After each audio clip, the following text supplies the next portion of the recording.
हमारी आने वाली पीढ़ियां कमजोर पैदा ना हो, इसलिए भी हमें गांव-गांव किसानों को समझाना होगा कि यूरिया का उपयोग कम करें।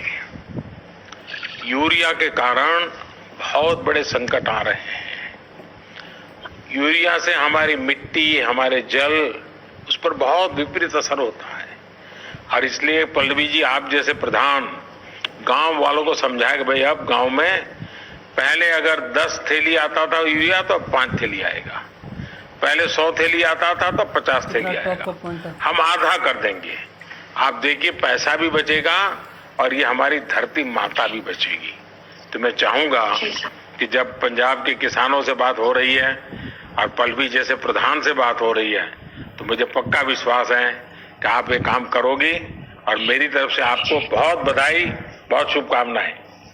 आइए हम महाराष्ट्र चलते हैं। भोले भाले किसान अधिक उत्पादन के लालच में फंसकर रासायनिक खाद व कीटनाशकों का प्रयोग करने लगे।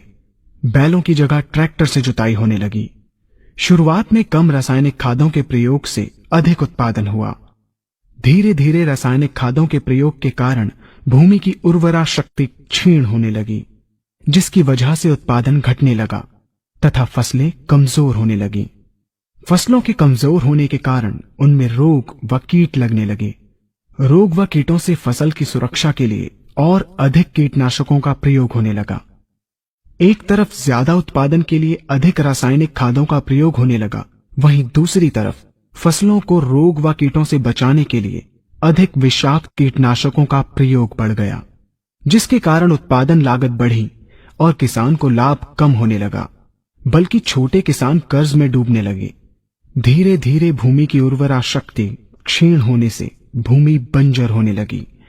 रासायनिक खाद व कीटनाशकों के कारण खाद्यान्न भी विषाक्त हो गए तथा जलवायु भी प्रदूषित हो गई, जिसके कारण मानव, पशु पक्षियों के स्वास्थ्य पर प्रतिकूल प्रभाव पड़ा, जिसका परिणाम आपके सामने है।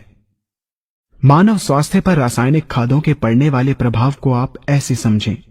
जब किसान फसल में रासायनिक खाद डालता है तो रासायनिक खाद में उपस्थित विषाक्त रसायन जल में घुलकर सबसे पहले जल को प्रदूषित कर भूमि के अंदर उपस्थित केचुए व सूक्ष्म जीवाणुओं को मार देता है।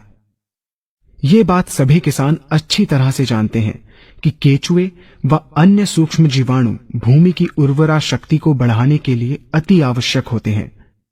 विषाक्त रसायन के कारण इनकी मृत्यु हो जाने से भूमि की उर्वरा शक्ति नष्ट हो जाती है तथा भूमि कठोर होकर बंजर होने लगती है।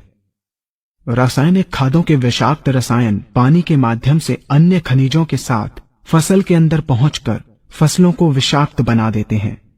बाद में जब खाद्यान्न के रूप में मनुष्य या अन्य पशु इन्हें खाते हैं तो ये विषाक्त रसायन मानव स्वास्थ्य पर बहुत ही बुरा प्रभाव डालते हैं तथा मनुष्य के अंदर तरह तरह के रोग उत्पन्न करते हैं। जब हम जैविक खाद का प्रयोग भूमि पर करते हैं तो जैविक खाद पानी में मिलकर पानी को प्रदूषित नहीं करती।